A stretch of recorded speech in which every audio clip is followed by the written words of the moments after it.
Centene is hiring customer service representatives in Tempe. Centene offers comprehensive benefits and great pay. If you or someone you know is interested, please attend the career fair coming up on September 27th and 28th from 9 a.m. to 6 p.m. at the Alameda, 1665 West Alameda Drive. Visit jobs.centene.com/Tempe-AZ-customer service to find out more. Centene is an equal opportunity employer. I'll say this for him, he's consistent.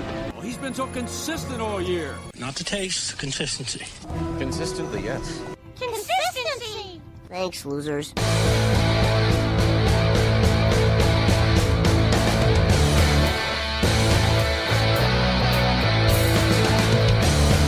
And consistent we are, back consistently for another week for the Fantasy Football Consistency Show. I'm your host, Bob Lung. And normally we have Ron Rigney, but Ron couldn't make it tonight. But that's okay, because we bring in probably somebody who's in the A-League, let's be honest. And, the two guys that are in the A-League, the Jim Brown division of King's Classic, and that is myself and Colby Conway. Colby, it's good to have you, buddy. Hey, thanks. Glad to be in. And, yep, Ron, I guess we can attribute it to compare it to the situation with a lot of quarterbacks in the NFL. Ron's Big Ben, but now he's done, and I'll just be the Mason Rudolph and come on in and see if I can salvage the ship. Well, let's wait till Mason Rudolph plays. That may be a terrible comparison. We haven't seen him play more than like a half a quarter. So I guess he played a little longer than that in that game. But he actually didn't look all that bad. I watched some of that because that was the local game on TV.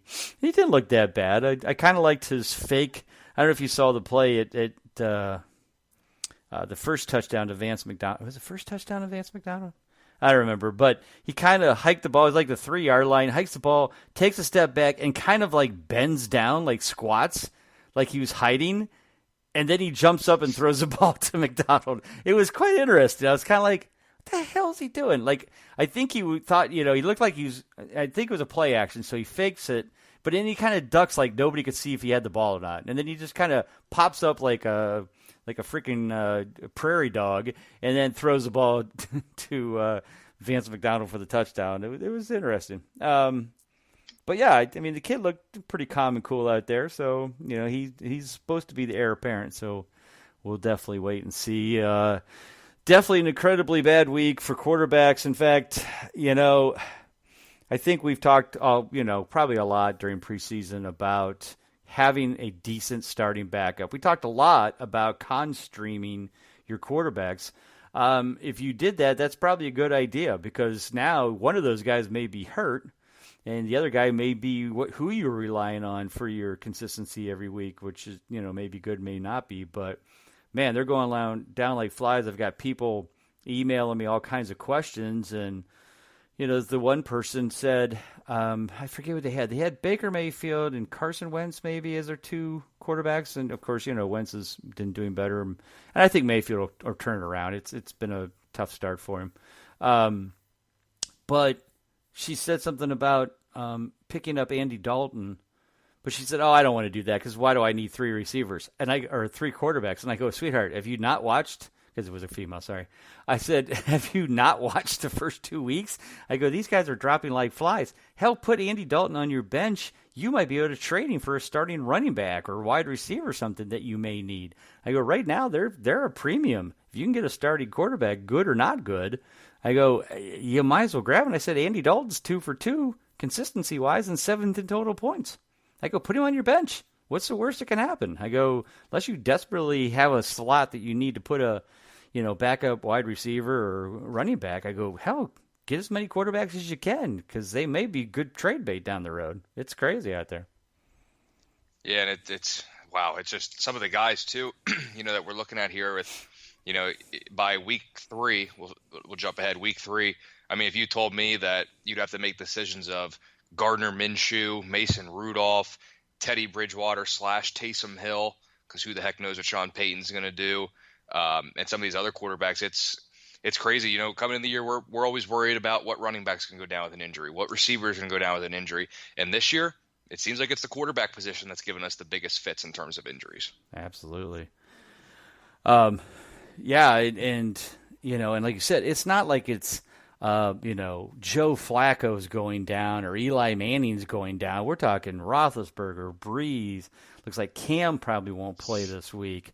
And then you combine that with the pitiful starts of Aaron Rodgers, Baker Mayfield, some of these guys as well. It's an ugly situation out there. I mean, I said to somebody, I said, I hate to say this, but God, I wish I would have drafted Patrick Mahomes more, because at least I know what I'm getting, and I'm getting the best quarterback. I mean, yeah, he has the ability to get hurt just as much as anybody. I get that.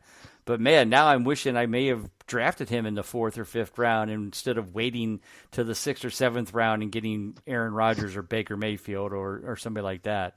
I know you can't predict injuries, but you're sitting there kind of scratching your head going, I'd have been a lot better off if I had taken Mahomes, that's for sure. But it's early. It's only week 2. Yeah, it's definitely early. We'll have to see. That's the positive and the negative in this situation. It's only week 2. So as we look at the consistency, and it's only 2 weeks, folks, and I know that it's like, oh, well, come on, consistency in 2 weeks. But let me throw you out an interesting stat that I put in the article this week on Big Guy Fantasy Sports for the Quarterback Week in Review. As of right now, there are only 9 quarterbacks, 9, who have actually earned a clutch game in both games. That's it, 9. And we're only through week 2. What's more amazing is that 2/3 of those were not drafted as QB1s. The only ones who were drafted as QB1s are Patrick Mahomes, Matt Ryan, and Carson Wentz. The other 6 are Josh Allen, Casey Keenum, Andy Dalton, who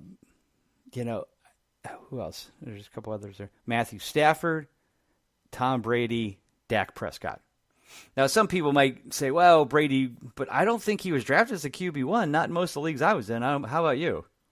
No, everybody seemed to be down on him coming into the season, but that was before, there was it was going to be a run-heavy scheme. You couldn't predict that they were going to get Antonio Brown, Andre Johnson, Randy Moss, and Jerry Rice, all for a 6th-round pick. Right. So, yeah, but no, Brady was not being drafted as a QB1 in the majority of the leagues I was in. Yeah, exactly. So as we, look out there, we forgot about the fact, Sam Darnold is down with mono because he was kissing his girlfriend on the playground. Trevor Siemian, who came in as his backup, then got his ankle broken.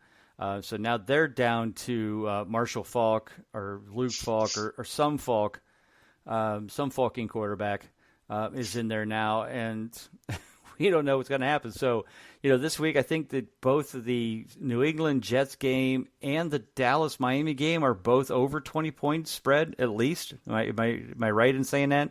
I know the Jets game is 22.5. Yeah, I believe they're both 20+. I think it's like the first time we've had 2 20+ spreads in a week in quite some time. So, yeah. Right. I mean, that's just amazing. So the question I know a lot of people are asking, okay, Bob, what are we going to do? Well, how are we going to look at consistency? Well, let's look at some of the guys who are perfectly consistent. Dak Prescott, obviously been very impressive. He's number 2 in total points. He's actually ahead of Patrick Mahomes in total points. There's no question that the new offensive coordinator is letting him throw the ball more, and it's working. I mean, they're 2-0. They're looking good. Part of it may be because of the fact they were kind of getting Zeke back into the flow. But Zeke's back into the flow. This week, guess what? They get to play the Dolphins. So you got to expect another big day for Dak, Zeke, and everybody there.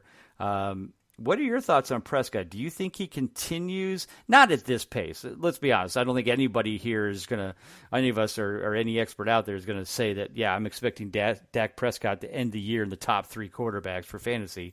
But do you see a change in the flow, the process, the system that certainly speaks to the fact that maybe Prescott will end up as a top 12 for sure? Yeah, Prescott will end the year as a top 10. I'm pretty sold on that at this point. What Kellen Moore has done with that offense in terms of being a first-time OC is pretty impressive. You can look at things on Twitter and everyone's saying that basically they're using Zeke and they're finally implementing play action more frequently. And the emergence of Michael Gallup has certainly helped. And even now with Gallup missing, I believe what's expected to be about a month with the trimming of his meniscus, Devin Smith is at the very least a big play guy. They still have Amari Cooper, and they do play the Dolphins this week, which, I mean, so it is what it is against the Dolphins. But no, there's a lot of positives around Dak, and you can take a look at all the numbers and everything's up across the board. He's throwing it deeper downfield, and he's taking a step here with Kellen Moore out of that kind of game changer mentality. And at least this year, Dak has proven that he's able to actually win you a game, not just rely on Zeke to do so. Right. So, and I totally agree with that as well. Tom Brady. Do we see Tom Brady keeping this up as long as Antonio Brown, Jerry Rice, and all of them get to play? Do you see him continue to be consistent, or is it just because they're playing the Jets this past, the Jets, and they got to play, or they're playing the Jets this week. They played Miami last week. Is that more of a who they played? Do you think it'll kind of scale back a little bit, or do you think, hey, we got the boys, we might as well start throwing the ball around? I think it's a little bit of both. I mean, when you have guys like that, you certainly want to use them.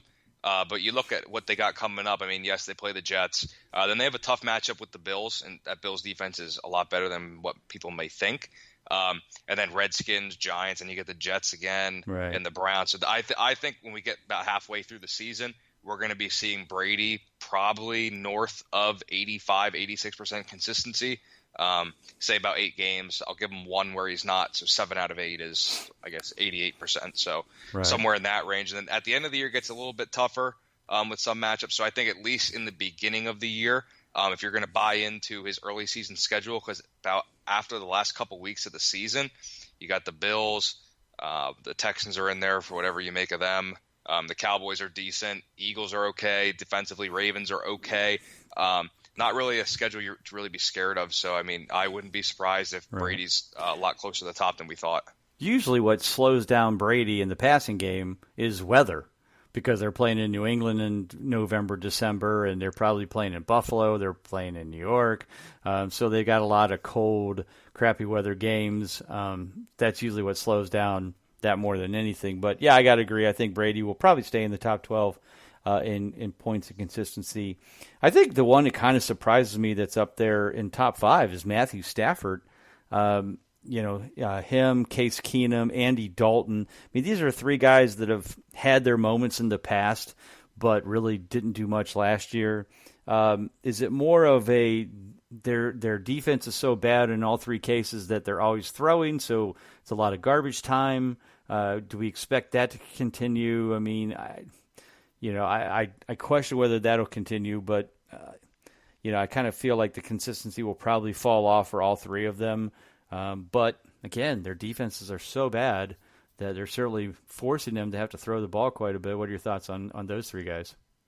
Yeah, especially Matthew Stafford. I don't even know what to make of him. I was kind of out on him coming into the year to begin with. So he's one I didn't really consider too much. He's got good weapons, so I'll give him that. I'm still a believer, and at some point this season, Case Keenum's going to get benched. I do think they're going to make the turn to Dwayne Haskins at some point. I don't know when that's going to be, so not really much of him. And Andy Dalton's just a pure product of just they're going to be losing every game. Yeah. And he's going to throw a bunch, and they'll get better when AJ Green comes back, but AJ Green's not going to help that defense. So gotcha. We'll have to see what happens, but I'm not really in on any of those 3, to be honest. I'm not really buying any of these consistent starts. Right. All right, so let's close out the quarterbacks with this question. Baker Mayfield, Aaron Rodgers, and let's throw Jared Goff in there too, because he's 1 for 2 clutch games. He's 19th in total fantasy points. So of those 3, are any, all, or some of them going to make it into the top 12 in both consistency and total points by the end of the year? Who was the first one again? Baker Mayfield, Aaron Rodgers, yep. Jared Goff. All right, so of those 3, I guarantee you Jared Goff will be in there. Okay. Too good of an offense, too much talent around him, and they need him to throw. They just need Sean McVay to recognize the defense a little bit quicker, so Jared Goff has time to process what Sean McVay is telling him in his ear. But Goff is good enough. I'm going to go with Goff. I'm going to say Rodgers can sneak in as well, especially if they continue throwing to Aaron Jones. And then I think Baker's going to end up just outside of the top 12. So give me Rodgers and Goff with Baker on the outside looking in. Okay. The thing that kind of bothers me about Goff is that, the offense has done pretty well in both those games. I mean, I think they scored, if I'm not mistaken, they lost the first game 30-27 to Carolina, right? So they scored 27 points. Or did they win that one? They won that one. So they won 30-27. They scored 30 points, and Goff, I think, barely had 230, 40 yards passing because they mostly ran the ball because they used both Malcolm Brown and Todd Gurley. Game against the Saints, obviously they got off to a big lead and could easily hold it because Drew Brees went down and it didn't become a shootout. So they won that game and they scored, 23 points, 20 something like that. So in 2 games, he's barely at what's the points? 17.5 fantasy points a game. Now one of them was over the 20, so that's why you're into clutch games. So one was 20, one was 15. I mean, they're winning football games with a solid defense and a running game. I don't know if Goff's going to throw the ball as much because that was at home. And we know that in the last year at home, he always was putting up big numbers. And I thought he was going to, and I think if Breeze would have stayed healthy, then there certainly would have been that possibility for more of a shootout than it was. He had some good big plays, but, when they got in the lead, of course, they started running the ball more with Brown and Gurley, et cetera, and that's kind of how it worked out. I'm not 100% sold that Goff may get up there, but we'll have to wait and see. So, all right, let's move on to the running backs. The running back situation pretty much looks okay. And by that, I mean the fact that when you look at the top guys and you look at the top, running backs who are up there from a fantasy standpoint, both in this past week's game and year-to-date stats, you see most of the studs. McCaffrey is 3rd in total points. Barkley is 6th. Zeke is 9th. Kamara is 13th. Kamara is probably the one that's been the most disappointing, but again, that really hurt him when Breeze went down, and he really couldn't do much in that Rams game. So the big 4 are close enough. None of them are outside, well, other than Kamara by a little bit, only by 0.2. But, I think obviously we're more surprised by the people who are ahead of them than anything. But overall, even the guys who are ahead of them are people that were drafted as either an RB1 or an RB2. Austin Eckler was drafted as an RB2 once we knew Melvin Gordon wasn't going to play. Now, did any of us predict Austin Eckler was going to be in first place in total points through 2 games? I don't think so. Dalvin Cook, everybody said, if this kid can stay healthy, he's a star. He certainly has proven that. But how would those games been if he doesn't bust off a 75 and an 85-yard touchdown run? Still would have been decent, but, and I realized, hey, if he's that good, he's that good. But I can't imagine he does that every week. So we'll see how that continues. What are your thoughts on the big 4? McCaffrey didn't seem to slow down much when Cam went down. I assume that continues. Now, I think last year, were they still using Derek Anderson last year? I'm pretty sure they were. Now, I think he's gone, and they have some kid named Kyler Allen. Does that sound right? Yep, Kyle Allen, big arm kid. Yeah. So, It may be a little bit different because you don't have a pure veteran in there like you did with Derek Anderson in the past. Do you see a downturn for Kamara if Cam misses significant time? No, I think McCaffrey he'll be just fine. Allen's a big arm guy, and I really think Curtis Samuel is going to benefit a lot from this transition. I'm just going to say it, and there's some biases here. You can date back probably 2 or 3 years back on this podcast when I wouldn't mention his name. Right. I know Cam is a very good runner, and he can do some things for this offense. But I think we are finally going to see what DJ Moore and Curtis Samuel can do with a better passer back there. I'm going to go out there and say I think this offense will be better with Kyle Allen compared to Cam Newton. We'll have to see in terms of fantasy output, but I think it's going to move better. I think McCaffrey, he might not get the 10 receptions every now and then he saw with Cam, but I think he's going to be more dynamic with his touches, and they'll continue to lean on him in the running game. And good grief, I think he's played 100% of the snaps this year, so he just doesn't come off the field, which is valuable in and of itself. Yeah, he's a freaking machine. I totally agree, and like you said, it would be good. And I watched some of that game against the Buccaneers. Cam stinks. Yeah, I don't care if he was injured; he stinks. Yeah, it's over. if you can't if you can't beat down the Buccaneers, I mean, come on. It's time to go. Let's talk about some of the other guys there in the top. I mean, I kind of expected Derrick Henry to do well. Didn't expect him to be this good. But I think tonight will be a real the Browns defense, they got wore out. I mean, I was at that game. He did break off a couple runs, but, most of his points came from that 75-yard screen, which basically there was a clip on it anyway. Should have been called back. Shouldn't have gotten it. But, as a Derrick Henry owner, I was like, oh, well, okay, I guess if my real team's going to get beat, at least my fantasy teams are winning. But, he had some decent runs, but I don't think that he ran that great against the Browns. Obviously he did a little bit better this past week, and, I think it's going to be kind of a slugfest this week, so we'll see, kind of keep him in check. Le'Veon Bell is just a product of opportunity and lots of touches because of the Jets team having to do that, same way with Barkley. Chris Carson, he's got to stop the fumbling. I'm a little worried about that Uncle Pete is going to start pulling him more often than not if he doesn't start holding on to the ball. The one was a bad exchange from Russell Wilson. A guy came in off the one side. I think he might even hit Russell's arm. So they said it was a fumble by Carson, but I think it was more of a fumble in the exchange due to the guy hitting his arm. But a fumble's a fumble. Josh Jacobs, not bad, but his was all in 1 week. Ingram, Marlon Mack, and Chubb round out the top 12. We assume Kamara will get back in there. Aaron Jones is starting to pick up. Are there any guys in that top group that you think will not be able to kind of keep up with the numbers they're putting up? I'm going to assume Eckler, if Gordon doesn't come back or they gets traded, obviously if he comes back, that will happen. What are your thoughts on the top 12 and who may stay and who may go?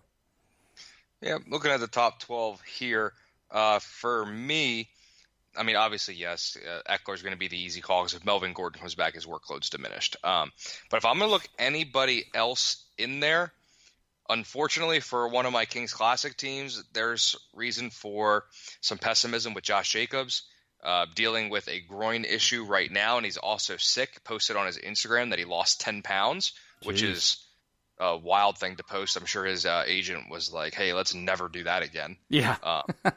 Because that's something you don't want out there. But he's more so, especially if you're going to look at like PPR formats too, he's going to be on the losing end of the opportunity in terms of Jalen Richard coming in and getting some receptions and such, whereas he hasn't really been much of a factor in the passing attack. So he's done a great job when he's getting carries, and if Oakland can keep games close, he will continue to get the work. But I have some reasons for concern with him staying in the top 12 as the season goes on, especially if his passing role doesn't increase. Gotcha. And I agree with that as well. So some of the guys that are, kind of below the top 12 and even farther down, there isn't too many people that I think that were drafted too high that are doing that poorly. Probably the farthest one down is going to be James Conner. Interestingly enough, he's 24th in total points with 24 points, and he's 2 for 2 for clutch games. So I think he's put up almost exactly 12 points each week. So he's been over the 11.2. So he's been consistent, but points-wise, he's certainly not putting up as much as he has, and he's dealing with a few injuries as well. I think obviously David Montgomery has been a disappointment for those who thought he was better than he was. I think that's still more the Chicago offensive coordinator / coach. I was laughing because I was watching looking at all these people on Twitter just ripping about the fact that he keeps mixing up the running backs and he keeps messing with them and he keeps doing this, and I'm like, did you not watch last year's games with Jordan Howard and Tariq Cohen? I mean, what did we say all last year? He keeps messing with the whole running back situation. Why does he just let, this guy do it or that guy do it? Or, I'm starting to question Nagy as a coach there. I'll be honest. And whoever the offensive coordinator is. Is Nagy still the offensive coordinator too? Or they got somebody there now? If he's not, then he has a very significant hand in it. Yeah, right. That's what I thought too. So, they're still messing with things. I mean, they barely beat the freaking Denver Broncos, for goodness sakes. This is not an offense that I want anything of, nor did I draft any of, so I'm okay with that. But, if Montgomery's that good and he's not going to let him play, then there's nothing we can do about it. And, that's why I stayed away from that situation, because I saw what he did to Jordan Howard, and he said Jordan Howard stinks. And, well, maybe he did, maybe he didn't, but nobody else is succeeding in this offense. And, one play it's Mike Davis, one play it's Montgomery, one play it's Cohen. You just can't get any fantasy consistency out of that when that happens. So let's talk real quick about my guy in your town, on your team. So this guy has put up I lost him. He has put up 18.5 fantasy points. In 2 games, he has rushed over 75 or 80 yards in both games. But that's all he's done. If he could have scored a touchdown in both of those games, he would be probably top 15. And that's one Carlos Hyde. He's running like a madman. He had 90 yards against Jacksonville last week. I think he had 85 yards, the week before. But, when you get close to the end zone, one, they weren't scoring touchdowns, which is the Jacksonville game. I think he's running great. I don't know what your thoughts are. I saw some of the game, the Monday night or Thursday night game, when they played the Saints, and I thought he looked really good in that game. They just didn't give him the ball when he got down to the goal line. But I really think that right now, if you can go out and find him on the waiver wire or make a trade for him, I think it's just a matter of time before he gets a touchdown or two in some of these games, and he's going to be more of a fantasy factor than people give him credit for. Do you agree, or what are your thoughts as a Texan fan? Yeah, I mean, I think he got 20 carries last week too. Yeah. The workload's there. Houston's going to run him there, and he looks really good. He's the type of runner that the Houston offense needs. The offensive line can't block Deshaun Watson block for Deshaun Watson to save their life, but good God, they create holes in the running game. Yeah. Hyde's running through him. He's finding the holes. He looks good. Deshaun might die, but Carlos Hyde's running well. So there's that at least. But no, right. Hyde looks really good. And like you said, it's one of these things too where you're looking at some of these numbers, and Hyde only has basically 3 less fantasy points than Phillip Lindsay, who's 100% consistent, and Hyde 0. So it's just one of those things. A touchdown or two will swing here. And even last week against the Jaguars, the run they scored was a Deshaun Watson keeper, which he ran in. Right. That very easily could have went to Carlos Hyde. Right. And if the Houston offense didn't botch the end of the first half, he could have had a rushing touchdown there. So, I mean, we're really just one carry away from 100% Carlos Hyde. That's really what we're looking at. Right. No, exactly. And, if you added just 12 points, which was a touchdown each week, I mean, he'd have 30.5 points, and that would rank him 14th. So that's how close it is from him going from fantasy irrelevance to fantasy relevance. So if you're listening to this podcast, go out there and find him. Now, I'm lucky. I have him on my bench in like every league. So I'm fine because how much love I had for Carlos Hyde. But I'm just waiting for that to break out, and he's going to be my new flex guy, whenever that happens. Or I'll need him, of course, for the bye week, which is the other reason I got him. So definitely, if you can get Carlos Hyde, especially if you're in a shadow league or 10-team league, he might be sitting on the waiver wire. If you can stash him, it's just a matter of time because I think he's going to, like you said, he's going to score the touchdown. He's certainly getting the yards. He's not being involved in the passing game. We get that. They have Duke Johnson. But it's just, like I said, it's going to happen. That's for sure. Other than that, real quick, any other running backs that surprised you both good or bad right now when you look at the consistency / fantasy points total? Yeah, looking at it here, I'm happy to see that Todd Gurley is 100% consistent. He's just inside the top 20 running backs at the position, so we'll take it. The big performances haven't been there yet, but they are coming. And then also for me, the other ones that I thought were interesting here, the Miami running backs stink. So if you drafted either one of them, you were wrong either way. Kenyon Drake needs to get traded. He needs to get out of there along with everybody else. But so we'll have to see what happens there. But I'm still convinced, even if Kalen Ballage is the full-time RB1 with Drake gone, I still don't even know how consistent he'll be. I have him in multiple leagues, and I don't even feel good about it with a potentially increasing workload. I mean, there's things on Twitter you can see like montages. That's what I was just gonna say. Have you seen the Ballage montage of him like ducking when balls are coming at him? Yeah, that guy's terrible. But I'm not getting hit. Yeah, he's bad. Yeah. He's really bad. He's real bad. Yeah, it's easy to say from my couch that he's bad, but yeah, I get that. But still, come on. Yeah, he dropped I don't know how many balls that came right to his hands. It's just terrible.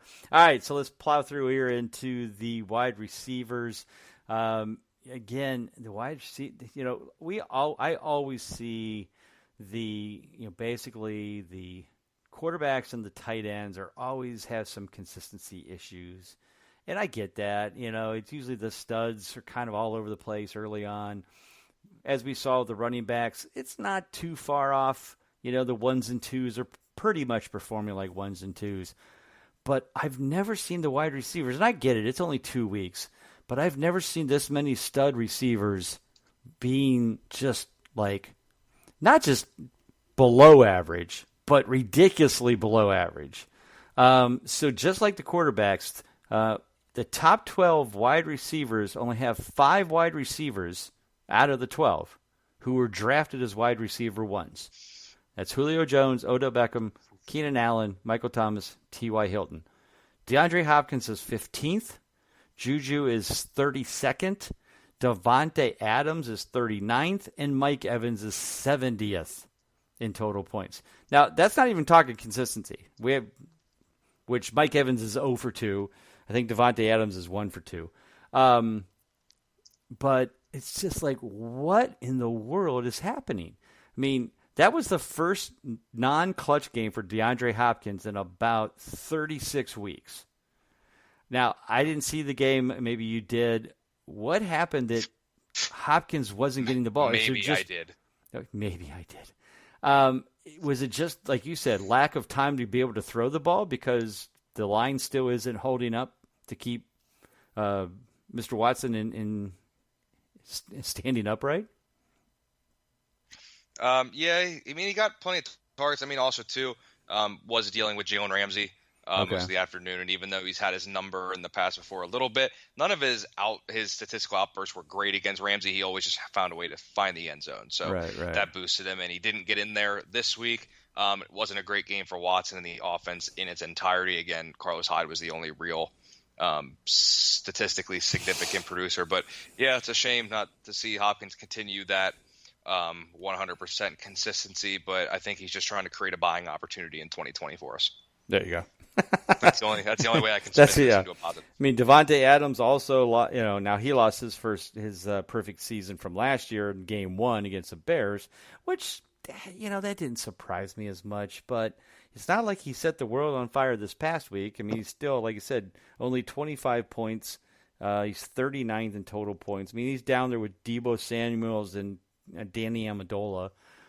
That's not good. Again, Aaron Rodgers is also 0 for 2 in consistency. But the Pac's winning football games. So what do you do? Mike Evans, I mean, the whole Tampa Bay situation, it's very obvious that Chris Godwin's the man. I didn't expect it to be this fast or this kind of huge flip. I thought they would, kind of both do well together, but obviously Evans has not seen the ball. This week they play the Giants, so I have Evans in a few leagues. I'm leaving him in for this week against the Giants. I'm expecting a better game all around for the Buccaneers. What are your thoughts on, let's talk about Evans. Do we see Evans getting back to being a top 12 wide receiver, or have we seen that pass us by and now it's Chris Godwin and Mike Evans is a when necessary kind of wide receiver 2 or 3? No, in any league that you're in, if the Mike Evans owner wants to sell low, I would definitely be trying to buy that. I think it's a matter of time before he comes back. He's still the guy. His red zone, his performance in the red zone hasn't gone away. He's still going to be one of Winston's favorite targets. The targets are there.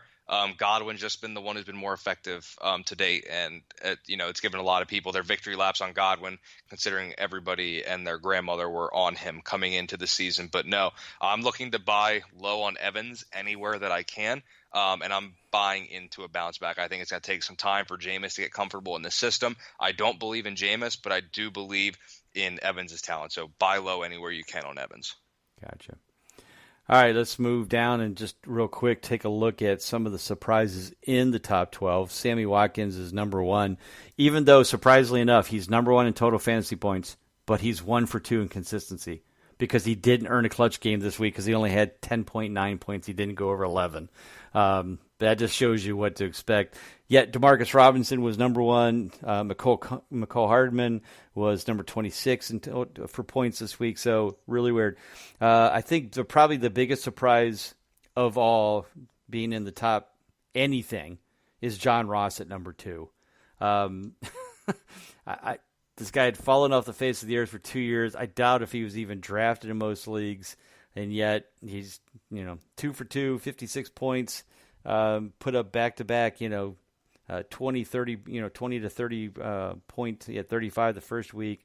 Does this continue? I can't see it. I really can't, especially when A.J. Green comes back. But I guess I'm more surprised that Tyler Boyd's not that high up there. I mean, he is 2 for 2. Tyler Boyd is. He's 20th in total points, so he's certainly getting the ball. Is it that teams are double-teaming Boyd and letting John Ross run free, which doesn't make a lot of sense, but is that what's happening? It appears that way. Yeah, Ross stinks. He's just very fast. He's very fast, and he's been the product of – go look at his touchdowns. Yeah. He hasn't won off skill or anything. Right. The one was like a defensive back ran in on a ball, and it went over the guy's head and literally fell into Ross's hands. I saw that one. Yeah, it's one of those things where Boyd was on the receiving end of that. We're looking at things a little bit differently. So right. I'm not buying into Ross. If I don't have Ross anywhere, but I don't know if you could pay me enough to trade for him. I don't believe in his talent. I know you can't teach speed. Right. But speed, like Mecole Hardman has plenty of speed too, and he's exciting because he's with Patrick Mahomes. Ross is with Andy Dalton, and there's a lot of things going into or that could factor him negatively moving on. So I'm out on Ross. I would sell as high as you can. I would offer him to every person in your league and just take the best offer because this isn't going to carry you any longer. Yeah, it's funny how I've seen some trade offers and some trade scenarios, and people are selling high on some of these boys. And I don't blame them, and if somebody's buying into it, do it. If you have John Ross, I would go right to that Mike Evans owner right now and say John Ross for Mike Evans. Yeah, because they're probably going to take it. And good God, when Week 12 comes around, you're going to be thanking your lucky stars you did that. Exactly. Probably the other biggest surprise. We had two other biggest surprises are Marquise Brown, Baltimore, and DJ Chark for Jacksonville. Either one of these guys you think can maintain this? If I had to pick one, I think I would go with Marquise Brown just because Lamar Jackson certainly is the better quarterback here, or is looking like the better quarterback. I still haven't figured that one out yet. What do you think of these two guys as they sit in the top 6? Yeah, Marquise Brown has the volume and his snap counts increasing, which is certainly good. So he's going to be out there more, and the offense around Lamar Jackson is doing a great job of scheming guys open, and Lamar's just simply doing what a quarterback has to do, and that's make throws. And they're a little bit easier now, especially with the talent on that offense. DJ Chark will fall out of there soon enough. With Gardner Minshew in there, defenses are just going to make Minshew beat them. Minshew's talented in his own right, but if anybody's going to slip out of here between these two, it's going to be Chark. All right, so we got about 6 minutes left. Let's take a look at the tight ends. Same scenario of the top tight ends. Right now, there are only 6 perfect tight ends after 2 weeks. I don't know if that's a big surprise or not. I'm sure that we've had about the same, but usually there's at least 10 after the first 2 weeks. But anyway, again, of those 6, only 3 of them were drafted as tight end ones: Kelsey, Ertz, and Nevin Ingram. So there is no Jared Cook. There is no O.J. Howard, Ebron, not even a Kittle. Kittle missed that past week with only 8.4 fantasy points. What do you think of those 3? I mean, I think we all expected Kelsey, Ertz, and Ingram to do well. Kittle didn't miss by much, so I'm going to give him kind of a pass on that one. I think he'll be right back up there. But are guys like O.J. Howard, Jared Cook, Ebron / Jack Doyle, who I thought one of those two guys would, have a pretty decent. I mean, they're not seeing any targets in Indianapolis with Brissett, which I thought would use one of, at least one or two of the one or both of them more. Do you see a rebound for any of these guys that will get back and maybe be in the top 12 by the end of the year, or do we just say, well, the systems aren't for them anymore, and we just move on? If Drew Brees were out for the year at this point, I would say you could drop Jared Cook because he looks like a dead man walking out there. He doesn't look good. Now he's got Bridgewater or Taysom Hill, so I'm out on Cook for the time being. If someone drops him, you can pick him up and hope that when Brees comes back, Cook can resemble what he had last year in Oakland, but I don't know about Cook. I'm worried about him right now. O.J. Howard should be okay. He's talented enough, but I don't know if he's in Bruce Arians' doghouse or what, but there are no good comments coming out about Howard. It's pretty much just his time's coming. Well, when's his time coming? Right. So it's tough to really say with that one. And George Kittle will be fine. He's going to continue putting up points. I wouldn't worry about him. And also, too, if you did draft a tight end that early, you're not in a position where you have the luxury to worry yet. Right. So, as we look at this, I think we have to sit there and go, well, maybe we all should have been smart and taken Kelsey and Ertz. Now, I took Ingram in a lot of leagues, but I got him in the 5th or 6th round. I have Ingram everywhere, so I'm very happy about Ingram's scenario. But on the sad part is I also drafted Cook in the ones that I didn't get Ingram, so that's not working out. I mean, Cook had like 5 targets last week. They weren't great passes. Some of them were kind of behind him and in front of him, and so, again, him and Bridgewater. But I feel like Bridgewater's got to throw it. He's not going to throw it deep very often. It really doesn't. I don't know if he's got the arm for it. So he threw a lot obviously to Michael Thomas, but as soon as teams start doubling him up, I got to believe Cook will be open a little more in the middle as well. So I'm not totally done yet on Cook. I'm going to give him a shot or two here for the next couple of weeks and see how him and Bridgewater's, might hook up a little bit. I'm giving him a little love, but I'm kind of down. I'm definitely out on Howard, which I didn't have much. And then I think the Colts scenario, I mean, I had Jack Doyle in a lot of leagues as like a late round backup, but I think I've dropped him in most of them and moved on. I think I dropped him and picked up Will Dissly in a bunch of leagues. It seems like all of a sudden, Will Dissly looks like he might be a viable tight end. And that's the thing. I mean, guys like Jason Witten, Dissly, Greg Olsen, obviously Mark Andrews was drafted by most people. So he's out there, but the Darren Wallers, Austin Hooper would have been drafted. There's just not much out there. Now with David Njoku, who's got a broken wrist, pretty much looks like he'll be out for the year. It's an ugly situation as much in the tight ends as it is the quarterbacks right now. Are there anybody out there that, that maybe, you work for the tight end whisperer? So any ones he's whispering about out there? I mean, I still like Ian Thomas if we can get Greg Olsen to get hurt or just retire because he doesn't want to play because Cam's not playing anymore. I don't know. Anybody out there you could think of? Yeah, there's a couple guys. I mean, coming into the year, I was big on Darren Waller. I bought into the Hard Knocks hype, and that certainly worked out now. But looking at some of these other guys, I mean, if he can stay healthy, Tyler Eifert's an option. Jordan Reed's guaranteed to continue hurt or to be hurt and get hurt. Right. So Vernon Davis remains in play. Other than that, I wouldn't really necessarily just buy into whoever David Njoku's backup is because I don't think it's going to quite carry over. No, it's like Damian Harris or something like that. Oh, no, what's his name? Harris. I forget. Demetrius Harris. Demetrius Harris. Right. Yeah, I've seen him play. He'll catch 1 or 2 passes a game. He's mostly a blocker. Yeah, the only other one I would say is if somebody in your league jump shipped on Hunter Henry, go ahead and pick him up and see when he comes back from injury what he can be. But even then, it's no guarantee, and he has a real durability issue. That's for sure. So, yeah, all right. Tight end is wild. Yeah, it is. All right, so there's our week 2 in review. Colby, thanks for coming on. Why don't you tell everybody what you're doing, where you're at, where you can be found? Yeah, so Twitter at Colby R. Conway, and then make sure you're right here at BigGuyFantasySports.com for the Consistently Cash In podcast and article and the Prop It Like It's Hot podcast and article hosted by yours truly and obviously Mr. Bob Lung over there. So plenty of content coming out, and whether you like it or not, I'm involved in it. Gotcha. And as always, you can find me at Bob_Lung on Twitter. As Colby said, don't forget, if you come on and get the VIP access, you will not only, and here, we're going to give you a code. It's called Prop Bets. Ooh. Prop Bet. It's that simple. Ooh. Prop Bet. Or we can use, what else? What was our other one? We had 2 of them. Anyway, Prop Bets. Saves $5. Can't beat it. So now it's $14.99 for the VIP access. That's all the articles, everything you would need. You get the prop bet consistency tool that we talk about every week. So if you want to do some prop bets, play in some of the games, you can use that. That's part of the deal. The clutch report, which will give you the consistency for the players each week as it comes up, that's there as well. And lastly, coming up this week, and even Colby doesn't know this, the historical consistency report is coming out, and it's going to be live as well this week. So come back. As a small business owner, you deserve more.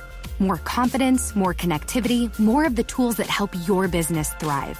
And at Cox Business, you can expect more from us. We don't just have sales reps. We have perfect plan identifiers. People who will work with you to make sure your business gets everything it needs and nothing that it doesn't.